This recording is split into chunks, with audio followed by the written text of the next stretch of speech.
Good morning, everybody. Welcome to our presentation this morning. It's great to see so many of you on the line and interested in the subject of leadership. It's a fascinating subject. I've been involved in leadership development for the last 20 years or so, having come off a initial career in mechanical engineering and working in senior management mechanical engineering company. For the last 20, 25 years, I've been involved in organizational development, change management, executive coaching, leadership development. So I'm very excited about the subject matter. I'm very excited about our presentation today. So needless to say, we can talk about leadership for 2-3 days and not cover the subject totally. So in the next 45 minutes, I guess we're going to go through and look at what Career Lifespan Transition's view on leadership is and where we see success and everything in leadership. So, I've got people coming in. So excuse me for a second as we just get that up and going. Okay, so we're going to cover off on what is leadership, why is it different to management, what makes leadership so complicated, and if you're starting on the journey of leadership, where do you start? What are the things you should be paying attention to? So what is leadership? Well, really, if you get on the internet or you go to any kind of bookstore on management or whatever, it's the most researched, written about, exploited service business subject on the planet, really. That next to change management, it seems to be the area that's most written about, most researched, most presented, most covered off on. So it's an enormous area, and the experts struggle to define it clearly. I mean, I've got a range of experts there and their definitions of leadership. Leadership is the capacity to translate vision into reality. I particularly like John Maxwell. Leadership is influence, nothing more, nothing less. All the way through to Alex Jacques, who says the leader is accountable entirely for the results of the team because he or she selects the team. So therefore, if that's what leadership is, and as I say, it's an enormous subject, what is management? And really, management is administration and has to do with the effectiveness and efficiency defined as production and schedules, costs and resources, systems and processes using a mixed bag of LAD and lead indicators. And managers initially rely on extrinsic motivators to achieve their outcomes. And what are the extrinsic motivators? Well, their incentives, their fear, their power, their affiliation. And incentives are, if you do this, you get that. Fear is, well, I'm the boss, you're going to get it done anyway. Power is, well, I have the authority here to impact on your future career. And affiliation is, well, it's almost the peer pressure side of it. Now, these kind of extrinsic motivators really do have a limit. They get to a certain point, people will only put up with fear to a certain level before they check out. People will only accept incentives and what have you to a certain point where they start to check out and it no longer motivates them. So how do you take management? Now, let's face it, there's a lot of managers out there and the whole management process is highly, very important to business. But I guess these days, things have changed. It's not stable as it was maybe 20, 30, 40 years ago, where you could put 5 and 10-year plans together and manage your way through that.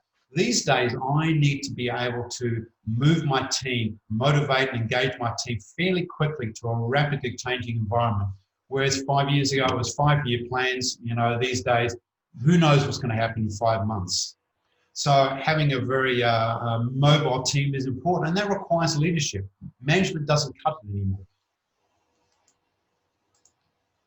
So our premise, Career Life Transitions, is leadership is an outcome-based relationship. It is relationship-based. It's not just about managing things. It's about developing strong relationships. And the questions that start to arise out of that and you've asked a number of these questions as well coming into this webinar this morning. What are the personal characteristics of leaders? What is the nature of the relationship? Can leadership be taught? How has leadership been defined? What do leaders promote amongst their team members? There's a whole range of things. It's an extremely complex subject. And there's lots of questions. And we start to explore and look at these questions. Where do we even start to turn to for answers? Because we turn to answers that tend to send us down rabbit warrens. Now, a little bit of a complex slide, but I guess what I'm trying to say here is we have a shared endeavour. We have a shared goal. We are in a team to achieve something. So I guess that starts as the context. And as I run down in the vertical there, it's about a shared endeavour plus a relationship I have with a team, which provides the outcomes and benefits, because there needs to be outcomes as a team as a whole, but there's benefits to the leader and the team members at the same time. Now, from moving from left to right, as a leader, I start with my own unique being, my own characteristic, my own personality, my own preferences, behaviours, way of thinking. All those things are really my starting point of my journey of leadership. So I'm working in a team now, and I may have my management roles squared away, because let's face it, you've got leadership is really 80% psychology and 20% mechanics. I think probably the reverse is true if you're just in a management role. So with that 20% mechanics, I'm still working in a field. I still need to understand what the outcomes and goals of that field are of my endeavour. But for me, I have those outcomes I'm trying to achieve, and then I have a process of how do I feel about that? What am I thinking about that? And as I form my thinking and as I form who I'm being around that particular subject, I'm now starting to communicate with my team. Now you have the silo. You have yourself, then you have your team. Your team is made up of individuals and as a group. Now, I will be then communicating with that. And what they do then, they're hearing what you're saying, they're taking what you say, they're adding their own thinking to it, they're adding their own feeling to it, and that starts to drive action because, as with you, they also are a unique being. They have their own way of interpreting what's going on. So as a leader, if I decide to move into management role or into a leadership role, I really need to make a decision that I want to engage with people, that I want to leave probably the bulk of my technical skills to one side and move into a role where people becomes what I need to study, and understanding that team is what I need to study.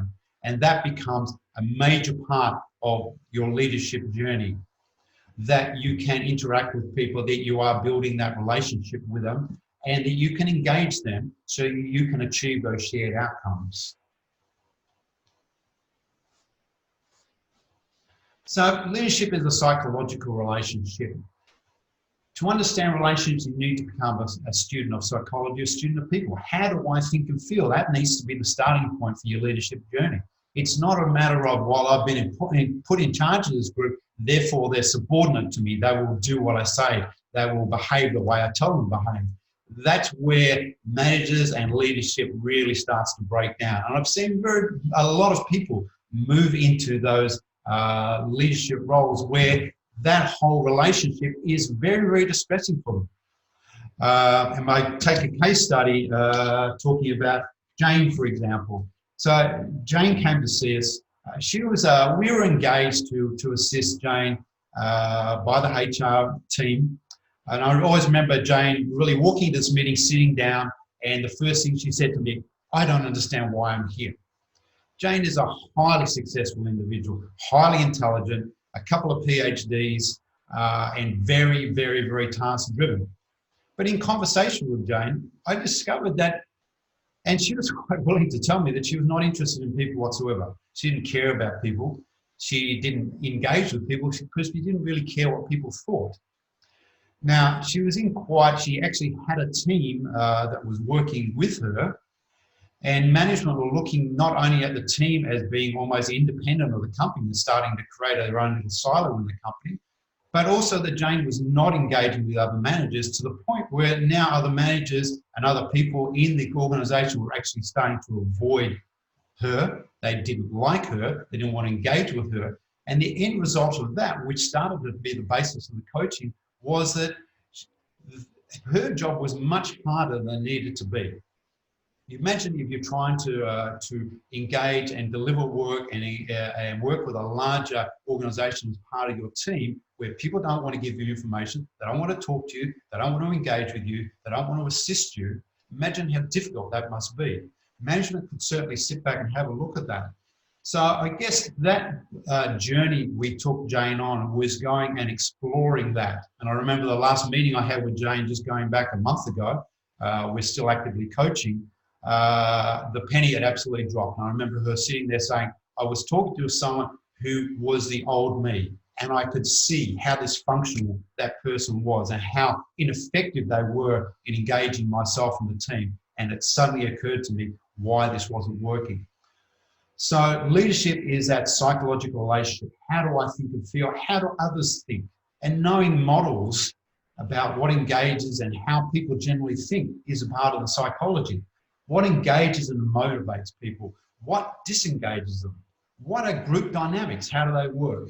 And what are the wider environmental or socio factors having an impact? I mean, this whole COVID-19 has created a whole new raft of leadership emails, seminars, all the rest are around there, because it's the environmental impact on people's leaderships or people's motivators, people's engagement, the way they're thinking about their work and how they're doing their work. So there are psychological benefits and impacts for that whole leadership relationship psychology. For followers, they're looking for a vision. They're looking for protection as part of a group. They're looking for an achievement. They're looking for a social inclusion, and they're looking for respect. Now, as a leader, what is a leader looking for? Well, the positive from that is leaders are looking for focus. They're looking for loyalty. They're looking for commitment from their people. They're looking for respect. They're looking for pride. And there's altruism that's put in there as well. And there's a little bit of ego kicked in there. There's no doubt about that. But unfortunately, as I say, the balance in leadership and the psychological impacts can swing slightly the other way as well. And there are some negatives that start to arise in people who are in a leadership position where they feel they have power. And they're things, and you don't have to look too far to a place called the United States and their leader of the moment to see where these things start to come up, where they start to believe they're a target for political opponents. Fife has said that working in organisations, senior management is a fight for resources within the organisation. So leaders with power can start to think, well, actually I'm under attack, I could be under attack here by my political opposition. Or that they start to become too action driven. This needs to be done, that needs to be done, without, even when it's not appropriate, without thinking about the consequences and engagement of that. And I guess the worst thing in terms of power and leadership is when they start to objectify people and start to ignore those feelings.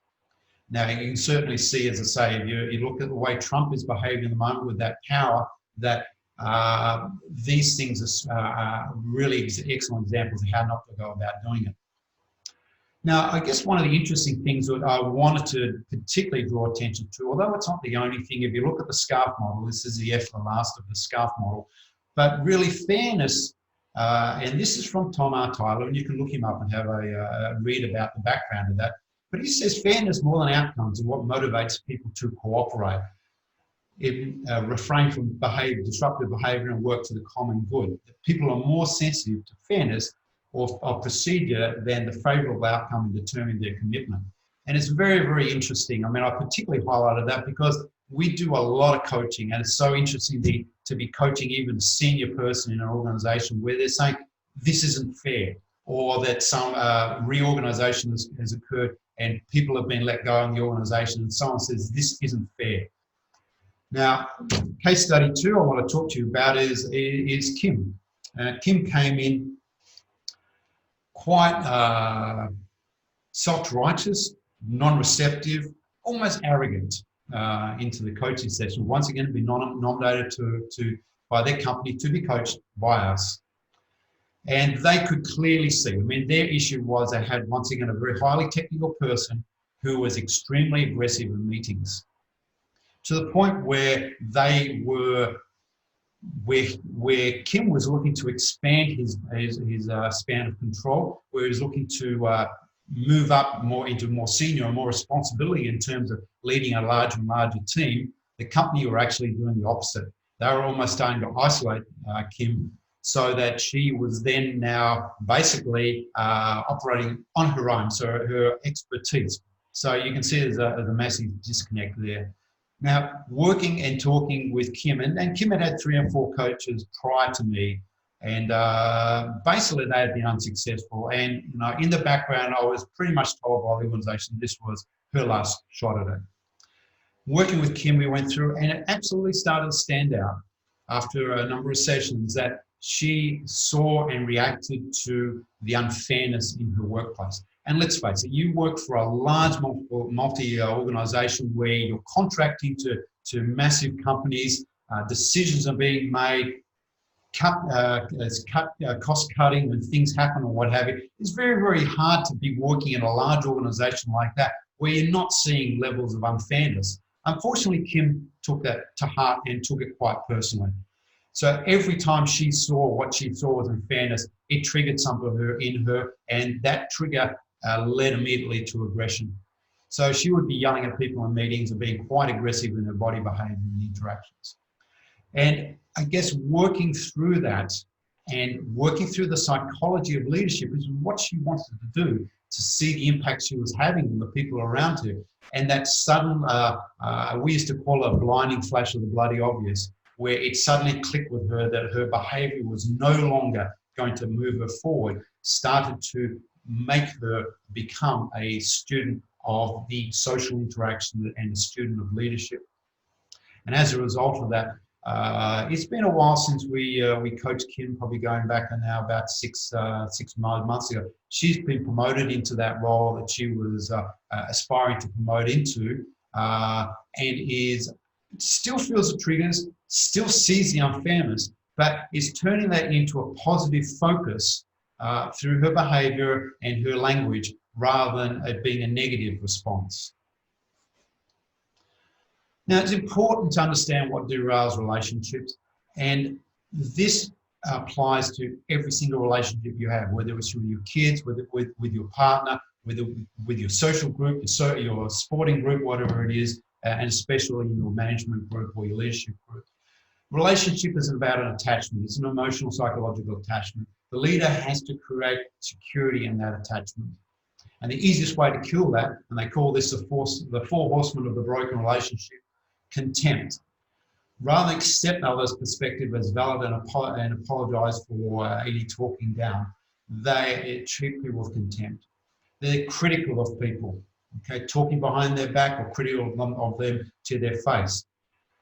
They're defensive of their contribution, yes, but instead of creating a culture of appreciation and catching them doing something good and showing gratitude, they're actually tearing that down. And people who have perfectionistic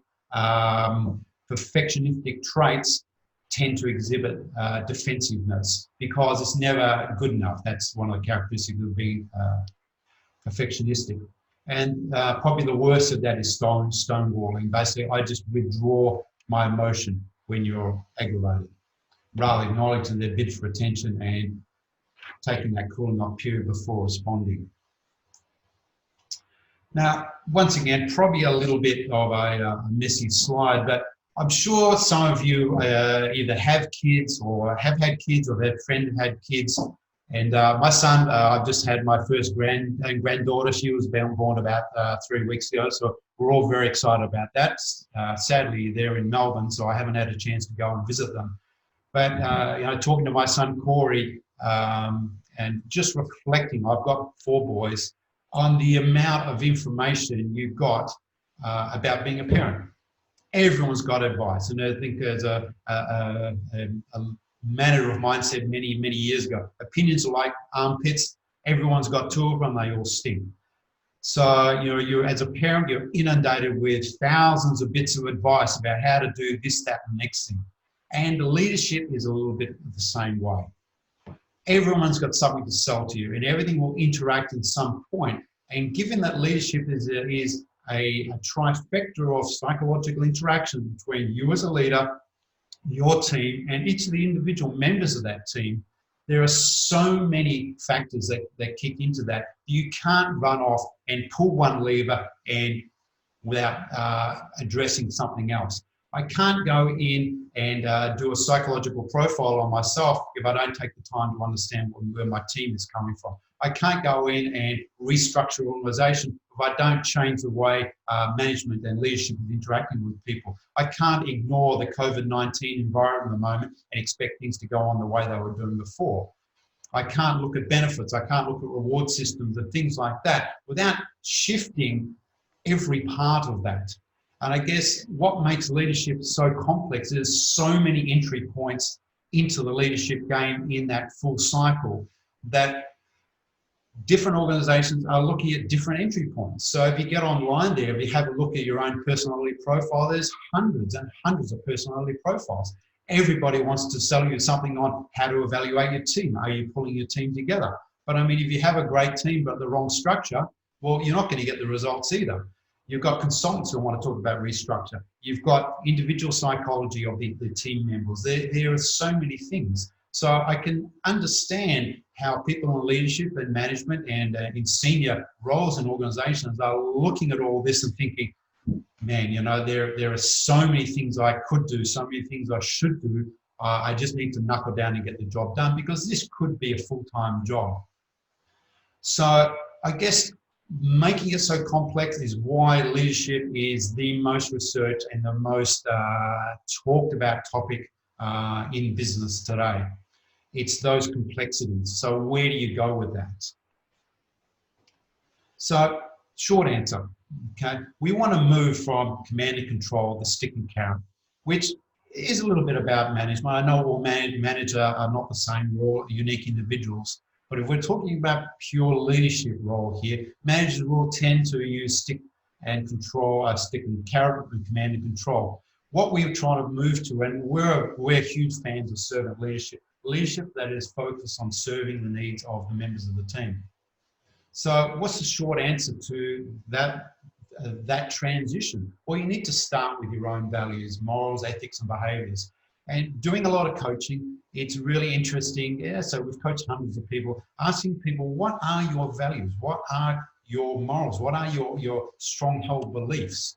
And not a lot of people have stopped to think about that and evaluate that. If you're applying for a new job in a new company, well, the first thing you should be looking at is, does this organisation align with my values? If you're looking at working with a team or moving into a new team, where do you start? Well, you must start with yourself. What are your behaviours? What are the impact do they have? The next stage is be self-reflective. Look for feedbacks. Find yourself a coach. Find yourself a mentor. Find out about how your behaviour, what you do, whether that impacts positively and it engages the people around you, and where it doesn't, or if it doesn't. And if it's not doing that, you're not going to be a leader, because a leader is a choice. Management may be a group of people who are paid to be there, paid to do a job, and you manage them and measuring them and doing all the things that a leader does, a manager does. But leadership is more than that. Leadership is extracting that discretionary effort that turns an average poor company into a great company, where people are engaged, motivated, they're ready to change quickly, they're ready to adapt, they're ready to go that extra mile. Now, there are lots of proven methodology and models and what have you out there. Now, you can't be everything to everybody. And I guess that's why there are lots of models out there, but which are the ones that best suit you? It's not really that appropriate to kind of try and be a Kennedy or a Gandhi. I remember all the leadership programs I've attended and what have you, and they seem to throw out Mandela and Gandhi and Kennedy and things like that. But I'm none of those people. I don't have those characteristics. I don't have that environment. I don't have that background. I need to be a leader that comes from my authentic self. Now, I can look to them for role models, and I can look to them for proven methodologies and models, but I need to be able to adapt them to me.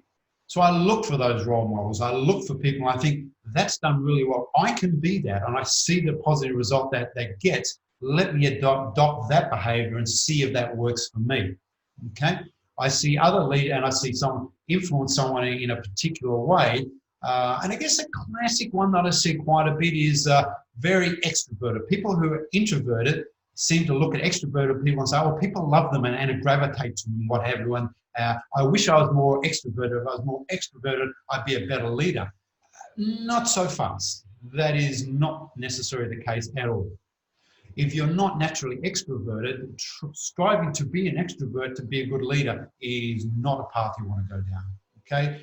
There are some fantastic, unbelievable leaders who are very introverted. And they have built a leadership model and framework around what best fits for them and the circumstances they're in. You want to analyse and evaluate your situation and target your interventions, okay? Running off and doing this course and that course and next course and throwing this in and getting consultants and all the rest of it in is really, you're really taking a scattergun approach to that.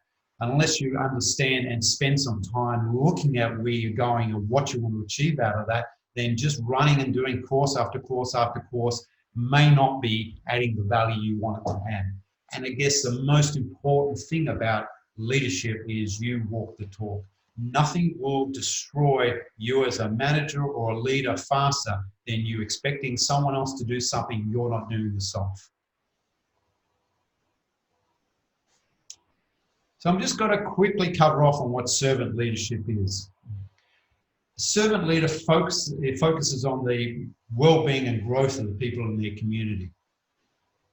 So I've just got someone, there we go. Servant leader isn't a sole leader with power, but rather a power shifter. So they're engaging their group. They put others' needs above their own, enable their team to grow and develop and form to the best of their ability. And there's some servant leadership characteristics. Now, once again, I'm not saying, all right, go off and do a course on listening or empathy or awareness or persuasion. What I'm saying is these are the characteristics. Where do these things sit in your world? Where do they sit in the way you're being about things? Where are the targeted things where your strengths and weaknesses are, where you can go and say, okay, this could be a bit better, or I see someone listening in a certain way. I worked with a leader a while ago, as my leader actually, and he was fantastic at listening. He always felt that he understood everything he was saying. It was very, very engaging.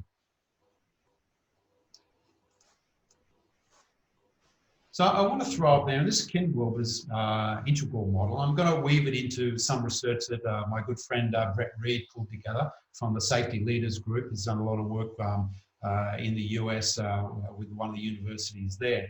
But I mean, the integral model, this is Ken Wilber's pulled that together. And I guess on the right-hand side, we have the doing, how he acts, and the individual and the collective. And I think a lot of managers will roll into this quite comfortably and quite easily. And it's about actions, competencies, training, decisions, about the organisation, procedures, information metrics. So that is all basically the technical aspect of management, the doing of management. On the left-hand side, we start moving into the aspect of leadership. And that's how we and what we think. Beliefs, values, attitudes for myself, my empowerment, the shared perceptions, norms, justice and fairness, ethics, morals, those type of things. That's where the realm of leadership sits. Now, if you're looking at your organisation, I mean, if you've kind of said, well, my boss is not quite there, or, if you're not happy with the environment or the way your boss is interacting with you, I would suggest that your boss is sitting heavily on the right-hand side there, where you see all the procedures and the training and all the decisions being made and what have you, but you're not feeling that you're being engaged. In fact, some of the decisions they may be making makes you feel it's unfair. And I guess even observing those things about yourself is starting to evaluate your own values. And that's where we start with values is what makes me feel good and what makes me feel uncomfortable. So if we move on to the next slide, once again, this is from Brett, he's in Perth. What does a great leader do to engage people? And on the left-hand side is the way that person is being. And they understand and recognise your contribution to work. They encourage and support you to grow and develop. They respect you as a person, help you perform your job more effectively. They help you work as a team, and they treat everyone fairly. They're the things we're continually revisiting there. That's the being of leadership. Now, on the right-hand side is the doing of leadership. And as I say, a lot of managers are striking this chord, but it's a balance between the being and the doing that translates management into leadership. Delegates meaningful assignments, holds me accountable, behaves in a way that's congruent with the stated values. How many times have you seen the values in the organisation? People are our most important asset, for example, and you look around and you think, I just believe that people are being untreated unfairly here. How can you say that that's your number one value when working this organisation, it's blatantly clear to me that that's not your number one? Accepts responsibility for his or her decisions. If things go wrong, telling the truth, being honest, being open, showing a willingness to experiment, different ways of doing things. So it's not my way or the highway. They provide timely, constructive feedback. They help with problem solving in the group. They ensure that the customers or the outcomes are met, and they clearly communicate to everyone in the team what's expected of them.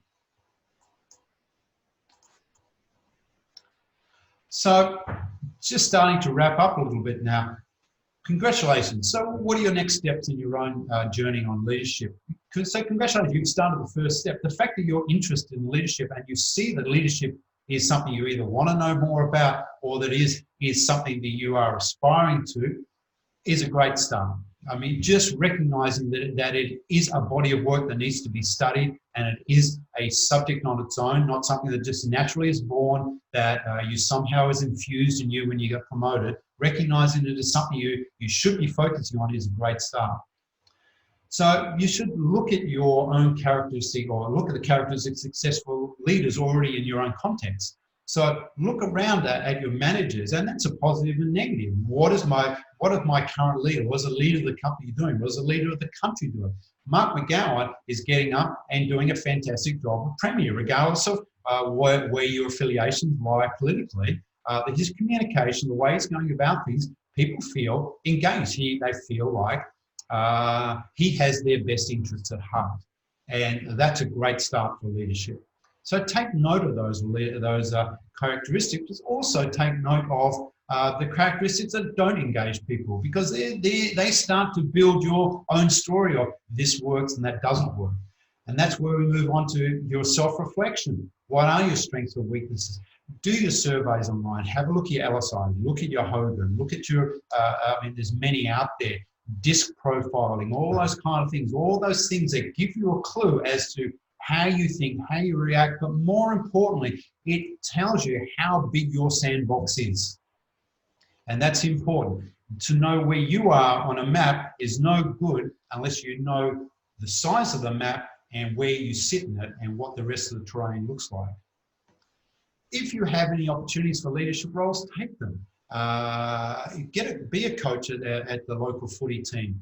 Get involved in your school, get involved in your community, volunteer time for these opportunities to take on leadership roles, and start to practice that, because the skill of influencing comes naturally to some people, but it is something that can be learned. Leadership is something that can be learned in people. It's not something that people have and people don't have. It can be developed. Find yourself a good coach and a mentor. Become a student of people. I can't say that enough. You can't move into a leadership role if you don't understand people. Become a student of social interactions and group dynamics. And just accept that it's a journey, that it's a continuous journey. You're going to make mistakes. Things aren't going to go your way. And it's not that does or doesn't happen. It's your reaction to that. I've talked to my son, he's 16-year-old, going through exams and everything at the moment. He's making little mistakes. He's not particularly resilient. So I guess the discussions I'm having with him at the moment is about building that resilience. And that is about whether I get it right or wrong. If my intent is good, my values are good, and my heart is good, getting it right or wrong is an activity that I can correct as I move forward. It's when people start to make little errors and they define that back as who they are as a person, is when that resilience starts to collapse. when they start to look at failure as I'm a failure rather than failure is a learning opportunity. So I guess just to sum up, leadership is authenticity and strong values without compromise. And I guess the last example I'm going to give you on that is our good friend Justin Langer. He is the coach of the Australian cricket team. We've done a bit of work with Justin. We know Justin reasonably well. And he is absolutely uncompromising in terms of his values. If you meet Justin, he is wonderfully engaging. He makes you feel like you're the most important person in the room. But he has a set of values where he will not budge 1 millimeter on. And he will speak truth. He is honest. He is has enormous integrity. He is amazingly authentic. And there is no compromise. And it's so wonderful to be around someone who has no ego, who is so achievement-oriented and has achieved so many things and is so wonderfully engaging. And that really is the heart of leadership. So that wraps up my presentation. I'm going to invite Mel back online again. Mel, if you're there. Thanks, Peter. And thanks everyone for joining us. If you've got any questions, please feel free to type them in the group chat and then we can address them. Just before the presentation started, we did ask on the registration if anybody had any questions, and there was a lot of concern around conflict resolution and, you know, motivation, how to motivate a team, how to deal with a difficult boss, and how to change people's way of thinking. So, Peter, I'm not sure if you want to make a comment on that. Yes, certainly. I mean, you in a leadership role, I mean, I can use the extrinsic motivators in a management role where I can yell at people, I can start to try to control them, manipulate them, threaten them with pay cuts or dismissal and things like that. But that's only going to put you so far, and that's probably more likely to damage that relationship, to build that relationship. So in a leadership role, you want to be thinking to yourself, how do I build this relationship? And it obviously starts with yourself. It starts with looking at how you are behaving in that relationship. Who is the bigger person here? If you've taken on that leadership role, you need to be the bigger person. And you need to be cognizant of your own triggers. You need to be aware of where your behavior can have a negative impact on that relationship and what you need to do to build the positive side of it. So going head to head with a team member is not going to serve you well at all. Really, most people will have a genuine concern. I mean, if it's malicious and if they're not part of the team and they're not there to contribute to the greater good, then you need to cut that relationship. Okay, there is always that back, and that's the truth, and that's the honesty of leadership. If you're not part of the team, you can't be part of the team, or you don't want to be part of the team. If it's a genuine concern, then it starts with you. You're the leader. You need to be the bigger person. You need to be addressing those issues. Okay, thanks, Peter. We've also had another question come through. What is the effective way to make a good relationship with our team during work from home situations? Good question. Good in question. the current times. I mean, needless to say, it's a massive subject at the moment. Really, once again, go back to that relationship. I mean, not every team is like an A-grade football team where everyone's super motivated to be there. They really work very, very hard to ensure that they're part of that team. I mean, sometimes you have a team that the work is not that exciting, or at the moment we've got people that are spread all around the place. So just go back and have a look at that relationship. How do I build a relationship? How do I engage people? How do I make it interesting, exciting, and go back to that list we were talking about there about creating meaningful work and things like that, and also look at your relationship with those individuals. Do you know how your people feel about working from home?